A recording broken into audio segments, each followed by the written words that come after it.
We live in the most technologically advanced society the world has ever seen. Devices like our smartphones are capable of doing more than ever before, and life should be easier for most of us than any other time in history.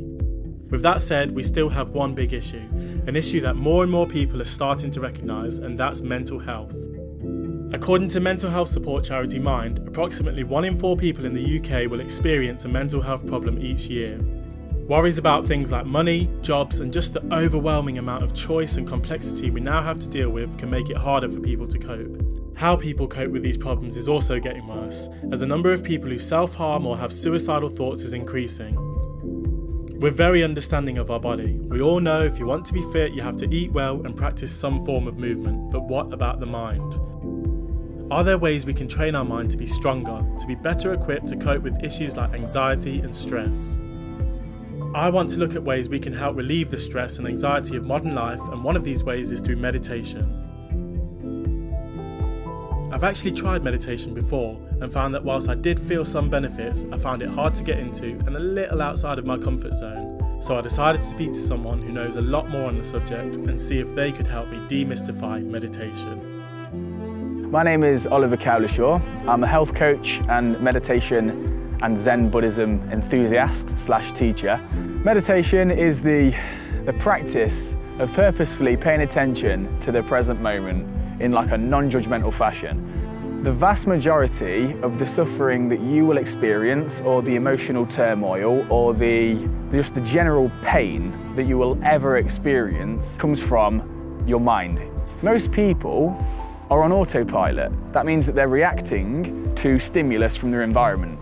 That's why people drink so much. That's why addictions are quite prominent. That's why emotional eating's a thing, compulsive behaviour's a whole lot. I'd actually make the argument that to a degree, that's why certain people do extreme sports or anything else, because they're trying to achieve a flow state of experience where they're not thinking as much, they're just in the moment. Meditation is a way for you to consciously return to the moment itself, which after a while has a kind of intrinsic pleasantness to it. It's so goddamn powerful because it allows you to choose in the moment a different pathway. Say for instance, someone says something that pisses you off because they're annoyed that day or they're in a bad mood or whatever.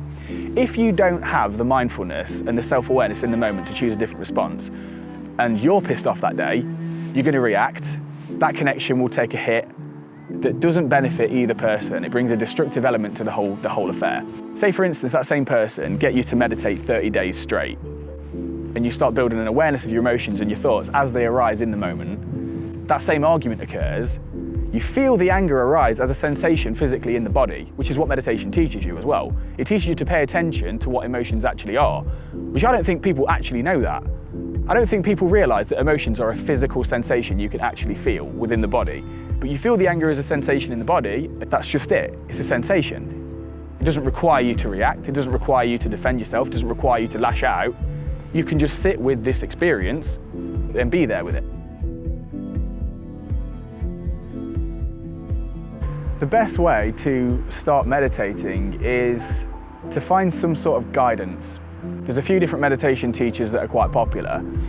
Find one that suits you, find one whose voice you don't mind listening to and sitting there and being with.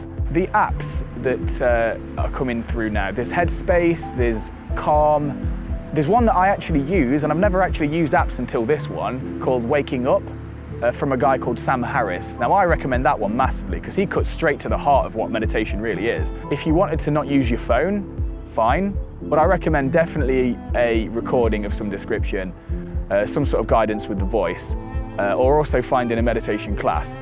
For it to yield benefits, it's got to be done on the daily. It's got to be done on the regular. Sitting for 10 minutes a day is better than sitting for 30 minutes every 2 weeks. So you find yourself a space that you're not going to be distracted. I am a big fan of finding a space in your house and making a little area where you will go to every time to meditate. Because this helps build the habit as well. If you know exactly where you're going at what time of the day to meditate, you are more likely to stick to it. When you do this repeatedly, it's like your brain starts to formulate a connection to this place, an association with what this space actually means to you and what it means to be there. You can either have a meditation cushion, which is called a zafu. I'm a fan of that because the posture, it really helps. Although if this hurts, if it's painful initially, you can use a chair as well. Provided that your posture is upright and self-supporting, that's fine.